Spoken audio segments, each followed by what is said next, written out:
প্রতিদিন 1000 বার আস্তাগফিরুল্লাহ আস্তাগফিরুল্লাহ এতটুকু বলবেন। কি বলবেন? আস্তাগফিরুল্লাহ আস্তাগফিরুল্লাহ। কতবার বলবেন?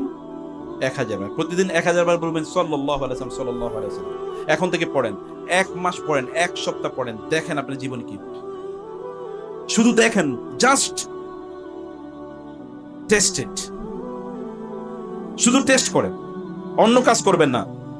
সব বন্ধ করে, মোবাইল আবারও বলছি এগুলো বন্ধ করে, সবকিছু ইন্টারনেট বন্ধ করে, বাসার বন্ধু বান্ধবের সাথে কথা, দরজা বন্ধ করে একেবারে কি করবেন বলেন তো? কি বলছি? আস্তাগফিরুল্লাহ কয়বার আর দরুদ কয়বার, এবং দেখেন কি ঘটে জীবনে। মিরাকল ঘটবে, আপনি বুঝতে পারেন কিভাবে এগুলো হচ্ছে। আমি তো এগুলো করি না, তাহলে হলো কিভাবে? কারণ আল্লাহ তাআলা ওয়াদা দিয়েছেন, ফাকুল তুস্তাগফিরু রাব্বাকুম ইন্নাহু কানা গাফফারা ইউরসিলিস সামা আলাইকুম মিদরারা ওয়া ইমদিদকুম বিআমওয়ালিন ওয়া বানিন ওয়া ইয়াজআল লাকুম জান্নাতিন ওয়া ইয়াজআল লাকুম আনহার মা লাকুম লা তারজুনা লিল্লাহি ওয়াকারা। তোমরা আল্লাহকে সম্মান দিচ্ছ না কেন? আস্তাগফিরুল্লাহ আস্তাগফিরুল্লাহ পড়ো, তাইলে তো আমি তোমাদের জমিনগুলো সম্পদ দিয়ে ভরপুর করে দেব। আল্লাহ তাআলা বলছেন তোমাদের সন্তান দিয়ে ভরপুর করে দেব, এমন সন্তান যে সন্তানদের দিকে তাকাইলেই তোমার কি চোখ থেকে আনন্দের অশ্রু পড়বে। আমারে আল্লাহ তুমি এরকম সন্তান দিছো, আলহামদুলিল্লাহ। এটা যখন তুমি বলবা, তুমি আমাদের কেন তুমি বলো না আস্তাগফিরুল্লাহ? কারণ যখন মানুষ ইস্তেগফার করে তখন আল্লাহ গুনাহ মাফ করে দেন, আর যখন আল্লাহ গুনাহ মাফ করে দেন তখন তো আল্লাহর বন্ধু হয়ে যায়। আর আল্লাহর বন্ধুরে কি আল্লাহ না খেয়ে মারবে নাকি? কি মনে হয় আপনাদের? আল্লাহর বন্ধুরা আল্লাহ কষ্ট রাখবেন কি মনে হয় আপনাদের? জিবরিল আলাইহিস সালাম কি রাসূলকে এসে বলেন নাই, আপনি আমাকে বলেন আল্লাহ পাঠাইছেন, আপনি যদি বলেন তাহলে উহুদ পাহাড়ের কি বানিয়ে দেব? সোনা বানিয়ে দেব। আপনি যদি বলেন তাহলে আসমান থেকে বৃষ্টি নাজিল হবে না, সোনা নাজিল হবে, সোনা স্বর্ণ। বলেন নাই জিবরিল আলাইহিস সালাম? কারণ কি? ওই যে ইস্তেগফার। তিনি প্রতিদিন কয়বার ইস্তেগফার করতেন? প্রত্যেক নামাজের পর 70 বার, 100 বার আস্তাগফিরুল্লাহ আস্তাগফিরুল্লাহ আস্তাগফিরুল্লাহ। 3 বার তো প্রথমে পড়তেন, এরপরে সাহাবায়ে কেরাম বলছেন আমরা গুনছি তিনি 70 বার পড়ছেন, 100 বার পড়ছেন, আমরা গুনতাম, এবং তিনি এই কথা বলেছেন। অথচ তার কোনো গুনাহ নাই। এইটা ইস্তেগফার কেবলমাত্র আপনার গুনাহ মাফ করে না, ইস্তেগফার আপনার সম্মান বাড়ায় এবং রিজিকের ঘাটতি সমস্যা সমাধান করে দেয়। যেমনি ভাবে দুরূদ করে, যেমনি ভাবে আল্লাহর প্রশংসা, সে কারণে আল্লাহর শুকর আদায় করবেন। যা পাইছেন তাই শুকর আদায় করেন প্লিজ। আপনারা বলতে পারেন আলহামদুলিল্লাহ? বলতে পারেন না? বলেন তো দেখি, বলতে পারেন কিনা? এটা একটু বেশি বেশি বললেন। যা আছে তাতে আলহামদুলিল্লাহ, কোনো অভিযোগ দিয়েন না। আলহামদুলিল্লাহ আলহামদুলিল্লাহ আলহামদুলিল্লাহ। আল্লাহকে বলেন না লাইন শাকারতুম লাযিদান্নাকুম ওয়া লাইন কাফারতুম ইন্না আযাবি লাশাদীদ। কেউ যদি শুকর আদায় করে আল্লাহ তাআলা কেবলমাত্র তার সম্পত্তি বাড়ান, আল্লাহ তাআলা তার জ্ঞানও বাড়িয়ে দেন। আপনি যদি চান যে আপনার জ্ঞান বাড়ুক, তাহলে বেশি বেশি বলবেন আলহামদুলিল্লাহ আলহামদুলিল্লাহ। দেখবেন আল্লাহ তাআলা আপনার কোত্থেকে যে জ্ঞান দেবেন এটা আপনি চিন্তা করে। ফাফাহামনা সুলাইমানা ওয়া কুল্লান আতাইনাহু হুকমান ওয়া ইলমা। আমি সুলাইমানের নিজে শিখাইছি। আল্লাহ বলছেন ওয়া আল্লামা আদামাল আসমাআ কুল্লাহা। আদম আলাইহিস সালামকে শিখাইছে কে?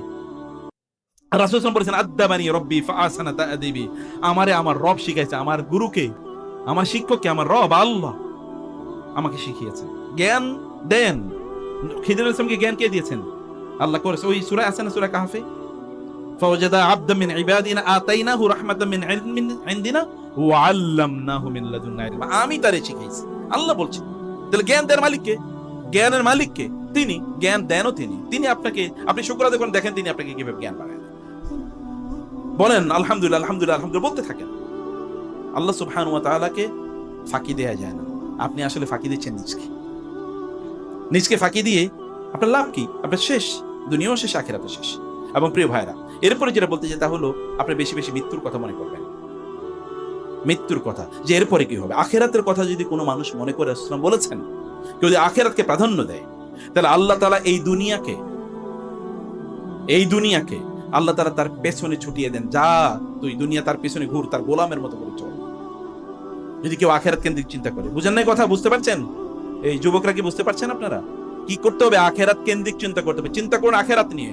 মানুষ যে যত বেশি দেখবেন রাষ্ট্র প্ল্যান নেয় 5 বছরের, যারা যত বড়, যেমন এখন ইহুদিরা আগামী 10 বছর পরে কি হবে ওই প্ল্যান ওরা নিয়ে রাখছে, আর আমরা আগামীকাল কি হবে এটাই জানি না। এটা নিয়ে আমাদের কোনো প্ল্যান নাই, আছে নাকি? গোটা মুসলমান উম্মারই আগামীকাল কি হবে এটা নিয়ে কোনো প্ল্যান নাই, আর ইহুদিরা 10 বছর পরে কি হবে এটা নিয়ে প্ল্যান করছে। দেখেন না, এআই সারা পৃথিবী নিয়ন্ত্রণ করতেছে। 3 বছর আগে কেউ জানছে যে এরকম একটা, এখন ওরা এআই না, এখন দেখেন না ওই যে কয়েকদিন আগে এলন মাস্ক বলেছে 10 বছর পরে পৃথিবীতে টাকা বলতে কোনো জিনিস থাকবে, কারেন্সি বলতে কোনো জিনিস থাকবে। আপনারা এখন দেখেন এই যে আপনারা যে বিভিন্ন ধরনের মোবাইল অ্যাপসে টাকা পাঠান না, পাঠান কি? টাকা পাঠান নাকি? কি পাঠাই আমরা? ডিজিট পাঠাই। কি ডিজিট। এখন দেখেন আমরা এই যে ব্যাংকিং, ইন্টারনেট ব্যাংকিং যে করি, আসলে পাঠাই কি ডিজিট। কেউ কোনোদিন টাকা নিয়ে যাইতেছে এখন আর কোথাও যায় না, ডিজিট। এই ডিজিটের কথা ওরা কয়েকদিন, ডিজিটালাইজেশন ওরা কয়েকদিন আগে 3-4 বছর আগে বলছে ডিজিট, আমরা এখন দেখি আসলে সব ডিজিট হয়ে গেছে, কোনো টাকা পয়সা নেই কারো হাতে। কিছুদিন পরে তাই হবে, ওরা এটা নিয়ন্ত্রণ করতেছে, আর আমরা সব খাই আর ঘুমাই আর টয়লেটে যাই আর খেলা দেখি। কি জাতি, চিন্তা নাই, ভাবনা নাই, কোনো চিন্তা। আপনারা তো চিন্তা করেন না, আপনারা তো ভাবেন না, তাহলে ভাববে কারা? চিন্তা করবে যারা চিন্তা করে, তারাই পৃথিবী নিয়ন্ত্রণ।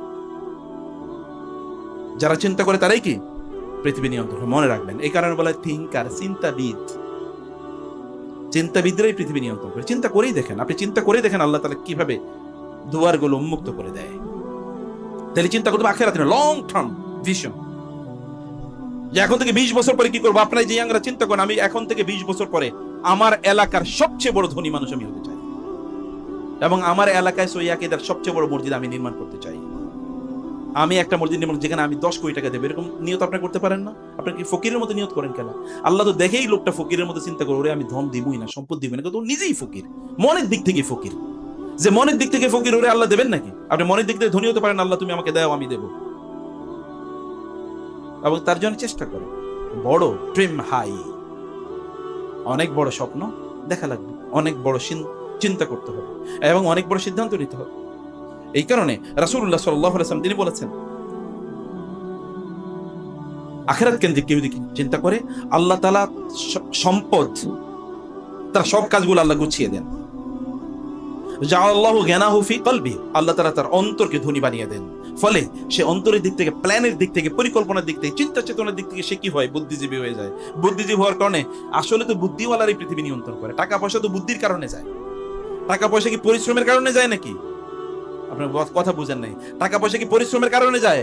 তাহলে জানতো এখানে খেতে কাম করেন তো দেখি 10 ঘন্টা, কয় টাকা পাবেন? 1000 টাকা পাবেন, নাহলে 1000 টাকা পাবেন 10 ঘন্টা কাজ করে, নাহলে 2000 টাকা পাবেন। তাতে কি আপনি কি 1000 কোটি টাকার মালিক হয়ে যেতে পারবেন না? কেউ একটা চিন্তা করছে, কোন একটা ইনিশিয়েটিভ নিছে, নিয়ে এখন গোটা পৃথিবী সে চালাইতেছে, চালাচ্ছে না? এখন গুগল দিয়ে আপনি দেখেন গোটা পৃথিবী চলতেছে। ও তো একটা অ্যাপসই বানাইছে। উবার গোটা পৃথিবী চালাইছে, একটা অ্যাপস। এর বাইরে কি এটা বলেন? একটা অ্যাপসই তো নাকি? অ্যাপস বুঝেন তো আপনারা? এর বাইরে কি? একটা ফেসবুক, এটা অ্যাপসই তো, এর বাইরে কি? এই যে আপনারা জানেন যে এই যে মানে কি বলে আলিবাবা, একটা অ্যাপসই তো। অথবা যে আপনারা বলেন ওই যে মানে অ্যামাজন, একটা অ্যাপ ছাড়া আর কি? অ্যাপ ছাড়া আর কি? কিন্তু এই অ্যাপসটা দিয়ে সারা পৃথিবী নিয়ন্ত্রণ করতেছে না তারা? এই পাঠাও অ্যাপ ছাড়া কি? কিন্তু ও দেখেন না প্রতিদিন সে কত 100 কোটি টাকা ইনকাম করতেছে। উবার কত 100 কোটি টাকা। আমি এগুলো নাম বললাম, এগুলো পপুলার তো এমনি, আমি কইলেও পপুলার, না কইলেও পপুলার। আপনারা এগুলোর ধনী বানাইতেছে, কিন্তু আপনারা কিছু করবেন, আপনারা কেবলমাত্র ওগুলো দেশ চালাবেন। কিন্তু আপনারা নিজে চিন্তা করুন, ভাবুন যে না, আমার করণীয় কি, বলেন আমি কি করতে পারি। এবং আপনাদের যেটা করতে হবে, যদি বারাকা পেতে চান, তাহলে শরীরকে সুস্থ রাখতে হবে। অধিকাংশ মুসলমানই শারীরিকভাবে অসুস্থ, তাই না? অধিকাংশ মুসলমান কি শারীরিকভাবে অসুস্থ, আর ওরা দেখবেন শারীরিকভাবে কি শক্তিশালী। আর অধিকাংশ অসুস্থ কারণ কি? খাবে হলো হচ্ছে ওই যে ফুটপাতের খাবার, এটাই তার কাছে মজা লাগে। স্ট্রিট ফুড নাম দিছে কি? Street food. আর ওই স্ট্রিট ফুড যে বানাই দিয়েছে, ও যে ঘাম দিয়ে টয়লেট এবং পেশাব ধইরাই যে বানাই দিয়েছে, এগুলি খায়। এর মধ্যে আল্লাহ তাআলা জমিনের যে উৎপাদন তার জন্য দিয়েছেন, জমিনের, আমি তোমা খাও, কুলু মিম্মা আখরাজনা লাকুম মিনাল আরদ, আমি জমিন থেকে তোমাদের জন্য যা উৎপাদন করছি এটা খাও, আল্লাহ বলছেন। আর আপনি খান যে ফ্যাক্টরিতে বানাই এগুলি। তাহলে আপনি শরীর সুস্থভাবে থাকবেন কি? আপনি সিদ্ধান্ত নেন, আমি ফ্যাক্টরির কোনো জিনিস খাবো না।